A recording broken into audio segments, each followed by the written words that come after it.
Hi hello ನಮಸ್ತೆ friends. ಸೋರೆಕಾಯಲ್ಲಿ ಕೂಟ್ ಹೇಗೆ ಮಾಡೋದು ಅಂತ ನೋಡ್ಕೊಳ್ಳೋಣ ಬನ್ನಿ. ನಾನು ಮಾಡಿದ್ದೀನಿ ನೋಡಿ ಯಾವ ರೀತಿ ಕಾಣ್ತಿದೆ ಅಂತ. ಸಕ್ಕತ್ತಾಗಿದೆ, ಟ್ರೈ ಮಾಡಿ ನೀವು ನೋಡಿ. ನಾನು ಒಂದು ಸೌರೆಕಾಯಿ ತೊಗೊಂಡಿದ್ದೀನಿ, ಅದನ್ನು ನೀಟಾಗಿ ಒಳಗಡೆ ಇರೋ ತಿರುಳೆಲ್ಲ ತೆಗೆದು ಕಟ್ ಮಾಡ್ಕೊಂಡಿದ್ದೀನಿ ನೋಡಿ, ಈ ರೀತಿ ಚಿಕ್ಕ ಚಿಕ್ಕದಾಗಿ. ಈಗ ಇದಕ್ಕೆ ಮಸಾಲೆ ಏನೇನು ಬೇಕು ಅಂತ ನೋಡ್ಕೊಳ್ಳೋಣ ಬನ್ನಿ.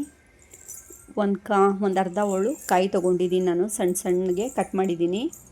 ಹಾಗೆಯೇ ಒಂದು ಗಡ್ಡೆ ಬೆಳ್ಳುಳ್ಳಿನ ನೀಟಾಗಿ ಬಿಡಿಸಿ ಹಾಕ್ಕೋತಾ ಇದ್ದೀನಿ. 1 ಇಂಚ್ ಶುಂಠಿ ಹಾಕ್ಕೋತಾ ಇದ್ದೀನಿ. ಇದಕ್ಕೆ ಒಂದು ಮೀಡಿಯಮ್ ಸೈಜ್ದು ಈರುಳ್ಳಿ ನೋಡಿ ಈ ರೀತಿ ಕಟ್ ಮಾಡಿ ಹಾಕ್ಕೋತಾ ಇದ್ದೀನಿ. ಮೀಡಿಯಮ್ ಸೈಜ್ದು 2 ಟೊಮೊಟೊ ತೊಗೊಂಡಿದ್ದೀನಿ. 1 ಹಿಡಿಯಷ್ಟು ಕೊತ್ತಂಬರಿ ತೊಗೊಂಡಿದ್ದೀನಿ ನೋಡಿ. ಇದೆಲ್ಲ ತೊಗೊಂಡು ನಾವೀಗ 1 ಇಂಚು ಚಕ್ಕೆ ತೊಗೊಳ್ಳೋಣ. ಇದಕ್ಕೊಂದು 4 ಲವಂಗ ಹಾಕ್ಕೊಳ್ಳೋಣ. ಖಾರಕ್ಕೆ ಮಸಾಲೆಗೀಗ ಖಾರದ ಪುಡಿ ಅರ್ಧ ಸ್ಪೂನು,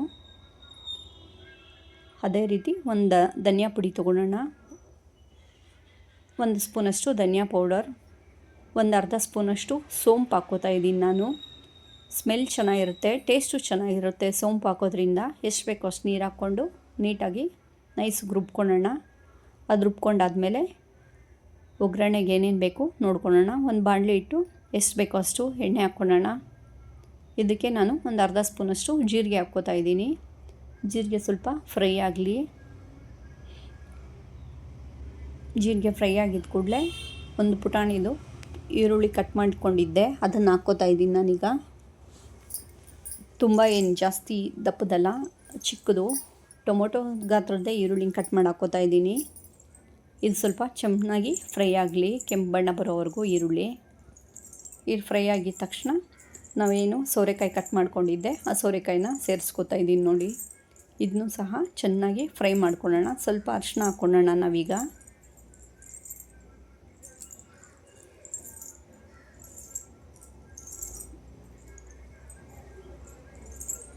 ಚೆನ್ನಾಗಿ ಹಸಿ ವಾಸನೆ ಹೋಗೋವರೆಗೂ ಫ್ರೈ ಮಾಡ್ಕೊಳ್ಳೋಣ. ಇದೆಲ್ಲ ಫ್ರೈ ಆಗಿದ ತಕ್ಷಣ ನಾವೇನು ರುಬ್ಕೊಂಡಿದ್ವೋ ಮಸಾಲೆನ ಮಿಕ್ಸ್ ಮಾಡ್ಕೊಳ್ಳೋಣ. ಇದಕ್ಕೆ ಮಿಕ್ಸಿ ಬೌಲಲ್ಲಿ ಎಕ್ಸ್ಟ್ರಾ ನೀರು ಬೇಡ, ಮಿಕ್ಸಿ ಬೌಲ್ಗೆ ಸ್ವಲ್ಪ ನೀರು ಹಾಕಿ ಅದರಲ್ಲಿ ಏನು ಮಸಾಲೆ ಇರುತ್ತೆ ಅದನ್ನೇ ಎಲ್ಲ ಮಿಕ್ಸ್ ಮಾಡಿಕೊಂಡು ಹಾಕ್ಕೊಳ್ಳಿ. ಕೂಟಾಗಿರೋದಕ್ಕೆ ತೆಳ್ಳಗೆ ಬೇಡ, ಮೀಡಿಯಮ್ ಇರಲಿ.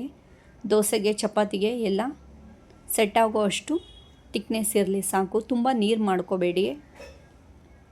ಈಗ ಸ್ವಲ್ಪ ರುಚಿಗೆ ತಕ್ಕಷ್ಟು ಸಾಲ್ಟ್ ಹಾಕ್ಕೋತಾ ಇದ್ದೀನಿ ನಾನು. ಮೊದಲು ಹಾಕ್ಕೊಂಡಿಲ್ಲ, ಈಗಲೇ ಹಾಕ್ಕೋತಾ ಇರೋದು. ಇದಕ್ಕೆ ಜಾಸ್ತಿ ಬೇಡ ಸಾಲ್ಟು, ನೋಡಿಕೊಂಡು ಹಾಕ್ಕೊಳ್ಳಿ. ಸ್ವಲ್ಪ ಈಗ ಕಮ್ಮಿನೇ ಹಾಕ್ಕೊಳ್ಳಿ, ಬೇಕಾದರೆ ಆಮೇಲೆ ಹಾಕ್ಕೋಬೋದು. ಚೆನ್ನಾಗಿ ಒಂದು ಕುದಿ ಕೊಡಿಸ್ಕೊಳ್ಳೋಣ. ಇದು ಬೇಲಿ. ನನ್ನ ಚಾನಲ್ನ ಸಬ್ಸ್ಕ್ರೈಬ್ ಮಾಡಿದೆ ನೋಡ್ತಿರೋರು ದಯವಿಟ್ಟು ಸಬ್ಸ್ಕ್ರೈಬ್ ಮಾಡ್ಕೊಳ್ಳಿ, ಶೇರ್ ಮಾಡಿರೋ ಅಡುಗೆ ಹೇಗಿದೆ ಅಂತ ಕಾಮೆಂಟ್ ಮಾಡಿ. ನೀವು ಸಹ ಟ್ರೈ ಮಾಡಿ. ಲಾಸ್ಟಲ್ಲಿ ಇನ್ನೊಂದು ಸ್ವಲ್ಪ ಕೊತ್ತಂಬರಿ ಹಾಕ್ಕೋತಾ ಇದ್ದೀನಿ ನಾನು. ಬಾಯ್.